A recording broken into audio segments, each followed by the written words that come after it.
Buongiorno a tutti, mi chiamo Charlotte e oggi vi parlo dei pronomi oggetto indiretto. In English, indirect object pronouns. Italian indirect object pronouns. So yesterday I did a video for predominantly for my Italian club Ciao, Chepstow members, and I posted that, so if I remember I'll put a link to that in my description. So that video looked at direct object pronouns. Indirect object pronouns in Italian look almost identical.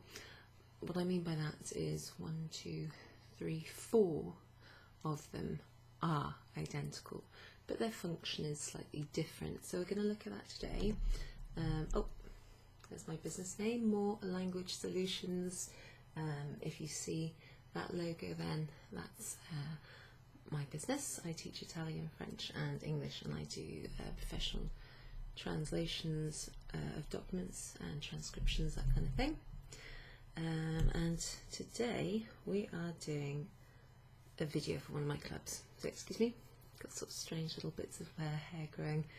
Okay, so let me show you some examples of what direct objects look like. So let's zoom in here. Okay, so here I have a couple of sentences. I'm going to do that out of 4 sentences. Do a Laura I fiori. Do a Laura I fiori. So I give, or I'm giving to Laura flowers. I'm giving flowers to Laura.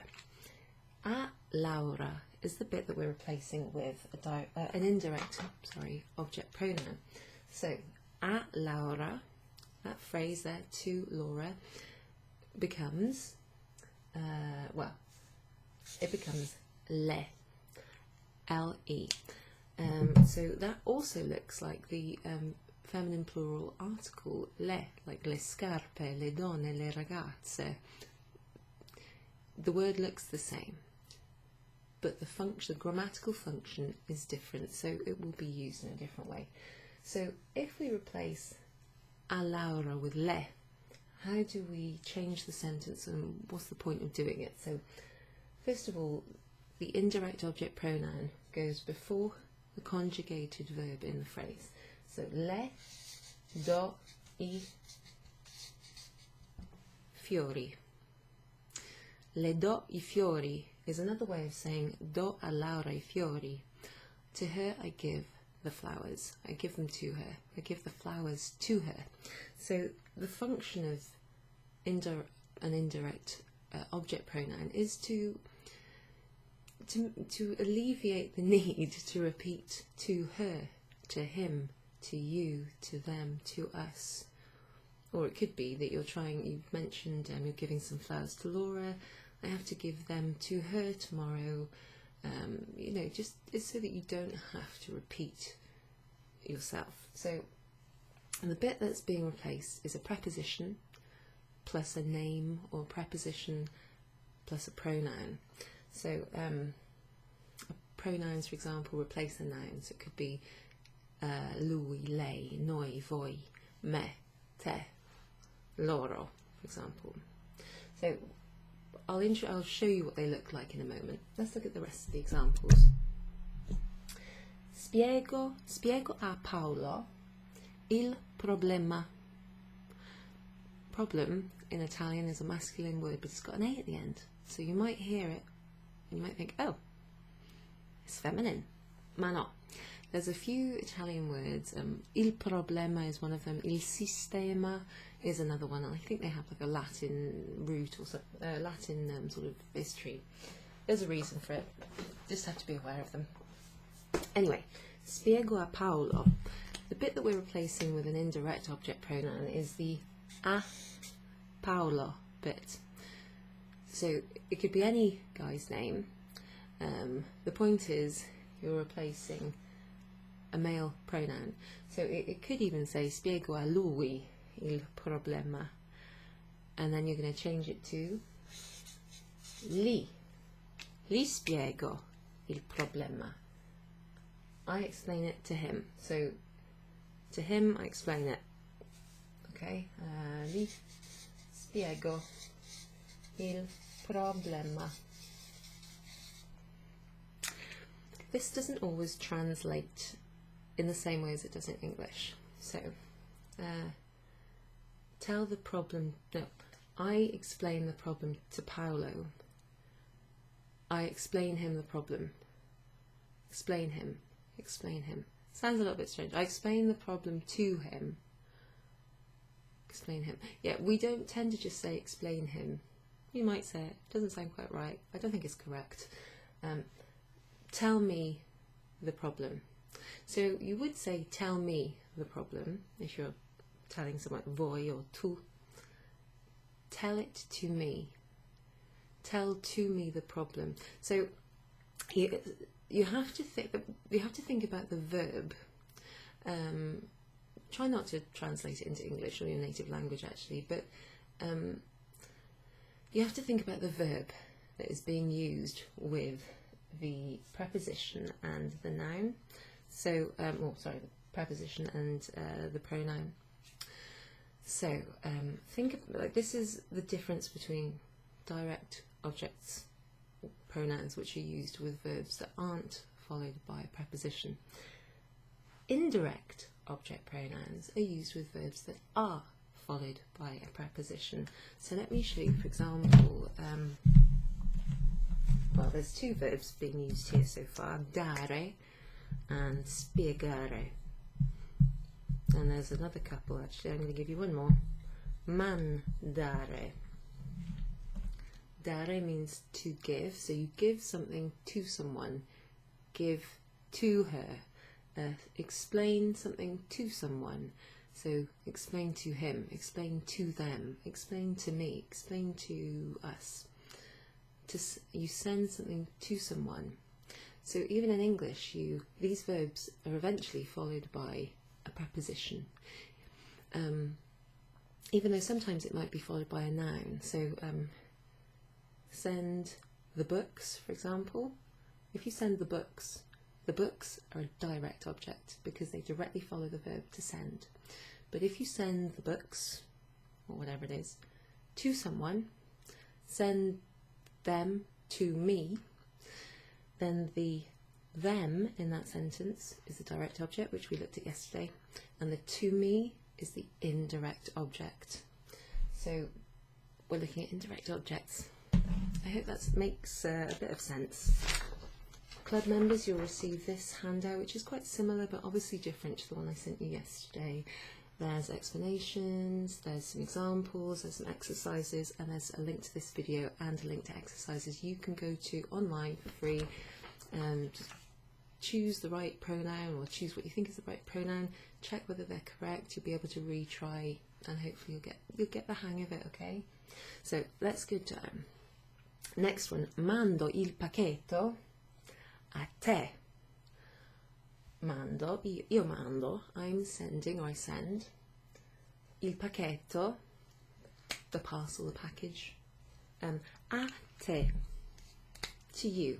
Let me just move that a bit more forward. A te. So that's the bit we're changing here. We're going to say, to you, I'm sending the package or the parcel.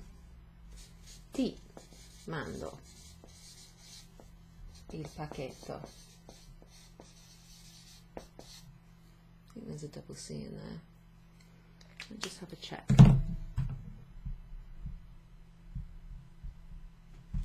Sometimes, like the most obvious things, like just go out of my mind, so I have to check. So excuse me a moment, you can watch me for like. I've gone to word reference. Okay, sì, okay. Si scrive con due C. Okay, it's fine. It's written with two C's, but I've always got a browser open with like word reference or something, so I can just check. I don't want to get things wrong. It's easy to do when you do like a long video, but anyway. Normally when I rewatch and I review the video and I see like a glowing error, I'll type about it in either the description or just like pin a comment to the top of the YouTube comments. So, but teachers do make mistakes, especially when they're recording videos and they're trying to sort of keep an eye on the lighting and the monitor and make sure you can see and follow the train of thought and, you know, not forget anything. So don't worry if I make a mistake, okay? Okay, let's have a look. ti mando. So for example here, I have to keep an eye on the monitor, zoom out. It's just something I often forget. It's just like to change what's on the monitor to make sure that you can see. So a te means to you. Te refers to the singular informal you. So ti mando is the same as mando a te. These indirect object pronouns, like the direct object pronouns, they're everywhere in Italian, right? You're going to hear them. So it's good to get used to them, or at least when you hear them to be like, ah, I think I know what that is. Don't worry if you can't recognise which is direct or indirect. But let me show you, so I was talking about these verbs.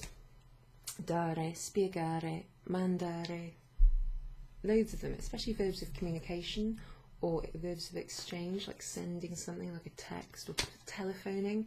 In Italian, you telefonare a qualcuno. So they tend to be, they are followed normally by the preposition a. So because of that, these are the verbs that you have to kind of think in your head. They're the ones that you use indirect object pronouns with.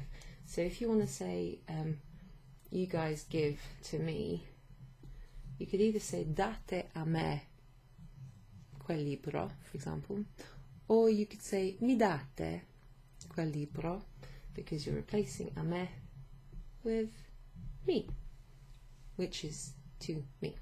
So you can substitute a plus a pronoun like a lui with, for example, li. Li spiegate. Explain it to him. Le, what was le? That means not to him, but to her. So, le mandiamo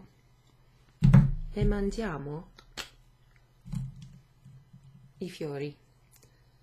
To her, we are sending, or let's send some flowers. Le mandiamo.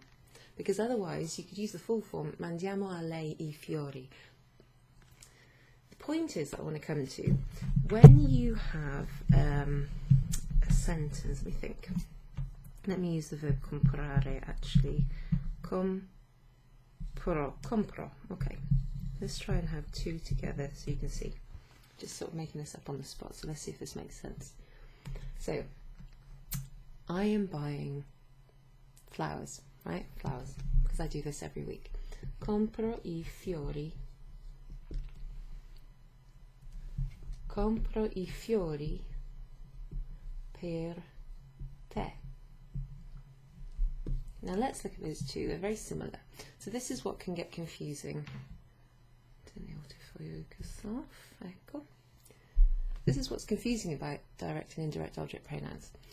So here is the subject and the verb together there. In Italian, they're together. You don't have to say io compro because it's conjugated in the io form. So I buy, compro I fiori. The subject and the action of the verb is acting directly upon the object. So in this one, I fiori is the object. Even if it's plural, it's still the object. And it's directly after the verb, or it's directly after the verb. Subject, verb, object. Here we're not interested in this one in I fiori. We're interested in the indirect object, so we go subject, object, indirect object. I'm buying flowers for you. So in this sentence, I could change this sentence to li compro. I buy them. I buy them. This one I can change ti compro I fiori. For you, I buy the flowers. So this per te is replaced by ti. And that ti means for you. So here, in these examples, the verb is followed by the preposition a. But you can also substitute per with a pronoun, per te, per voi, per me. You can also substitute those, like that preposition for plus a pronoun with an indirect object pronoun. So I'll give you some examples.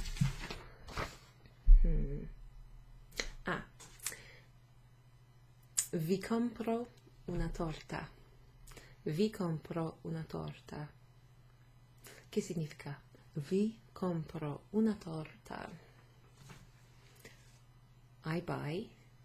What do you think the V at the beginning stands for? It's not io, it's not tu. V is voi.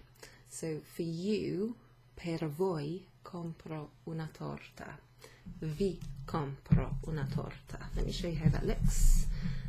That should be quite familiar, especially if you watched the video I sent you yesterday. Vi compro una torta. So, I am buying a cake for you.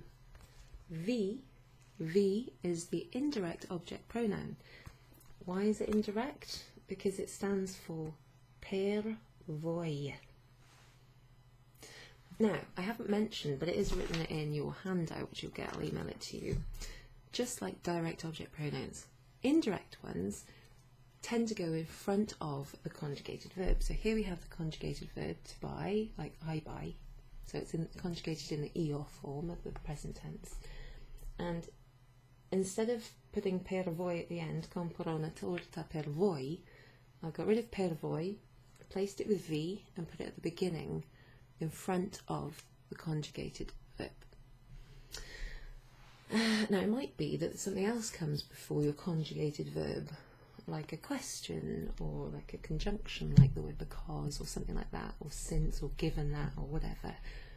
But you still put the indirect object pronoun in front of the conjugated verb if you're using one. So when else can you see an object? But I'll show you what they all are in a minute. You see them sometimes at the end of an infinitive verb. So this is the same as direct object pronouns. So let me look at an example. Okay. Here you go. So often when you've got an infinitive verb, it's because it's preceded by a modal verb that's conjugated, like volere, potere, or dovere. So here's an example with precisely that. Voglio telefonar. I'm going to put the direct object pronoun in red. Okay. Ditami. Che significa? What you tell me? I could have said, actually, what I did there, dita mi. Mi dite. Voi dite a me. Mi dite. You tell me. Or dite mi. Because that's an imperative in the voi form, dite is the voi form, you tell, or you say tell me. I put the me pronoun, which is to me, say to me what it means. I put that at the end. So dite mi is another example. I haven't written it on my handout, but because it can get complicated, all the instances where you might see an indirect object pronoun other than in front of a conjugated verb and at the end of an infinitive. But I'll give you this one. Another one is at the end of or somewhere in an imperative. But we'll come on to that in another video because I don't want to confuse it too much than I already have. Voglio telefonar lì. Now what does lì mean? It means to him. To him, or I could write that in Italian, that would be better. A lui. Okay, I want to phone him. The other way I could say this is, any idea? It could go in front of the conjugated verb, couldn't it? There's the conjugated verb. Because if this one hadn't got the indirect object pronoun at the end, it would be in the infinitive, to telephone. I want to telephone to someone. So I could either put the indirect object pronoun li at the end, or I can put it in front, and that's perfectly fine too. Gli voglio telefonare. What if I want to phone her? Le voglio telefonare. Remember that le means to her, and we're using to her because telefonare a qualcuno. Voglio telefonare a lei. Or I could say voglio telefonar le. Okay? So le, L-E, is pronounced differently to lei, which is spelled like this. Okay? A, lei can be replaced with le. So there I just happen to have written lei with a capital L.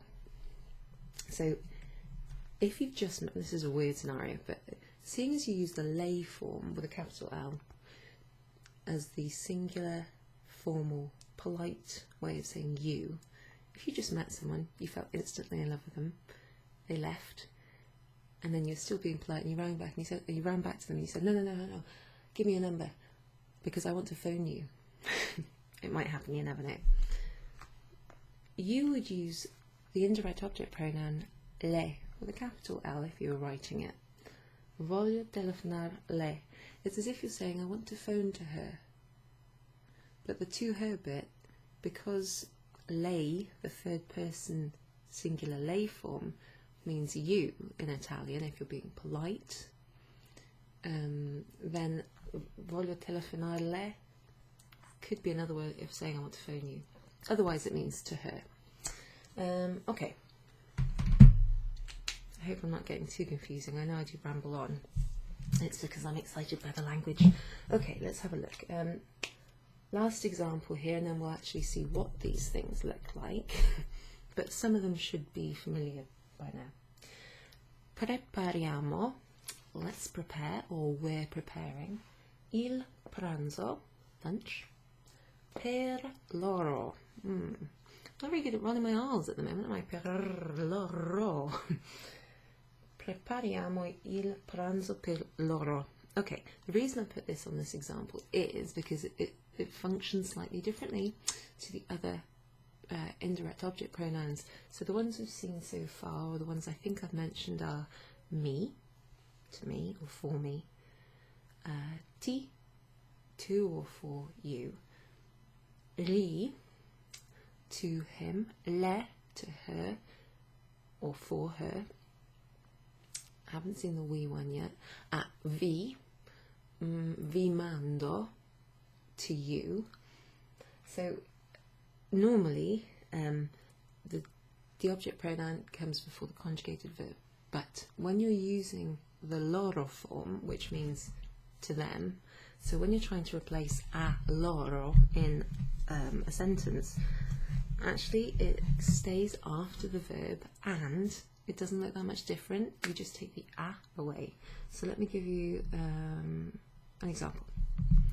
An example from the handout. Do la ricetta. Do la ricetta ai vicini. Let me show you what this says. Do la ricetta ai vicini. What do you think I'm saying there before I show you the written form? Do, io do. I'm giving, or I give. La ricetta, not the receipt, the recipe, like recipe for food. Do la ricetta ai vicini. I'm giving the you said receipt. I'm giving the recipe to the neighbours. Ai vicini. So that a means to. I vicini is neighbours, so a and e goes together. That's just the way that you say to the in the masculine plural. Neighbours, masculine plural. Doesn't matter if it's male or female neighbours at the moment, because the word for loro, or the word for them, is loro, whether you're talking about guys or girls. So we take away a, ai vicini, to them, and instead of putting the indirect object pronoun in front of the verb, we just goes after the sentence. It just goes where ai loro would go. Oh, hang on a minute. No. Scusa. No. Do loro la ricetta. It goes after the verb. See how I nearly made a mistake there? I had to correct myself. Attenzione. Do loro. Don't know what pen to use. Do loro la ricetta.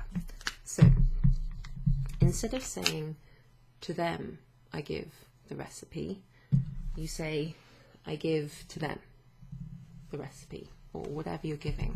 So basically, all you're saving here is like one word. Instead of a loro, or ai vicini, or ai ragazzi, or alle ragazze, to whoever they are, to them, you just take out the preposition. Do a loro, do loro. If it's I give to him, gli do la ricetta. I give to you, singular, ti do la ricetta. I give to her, le do.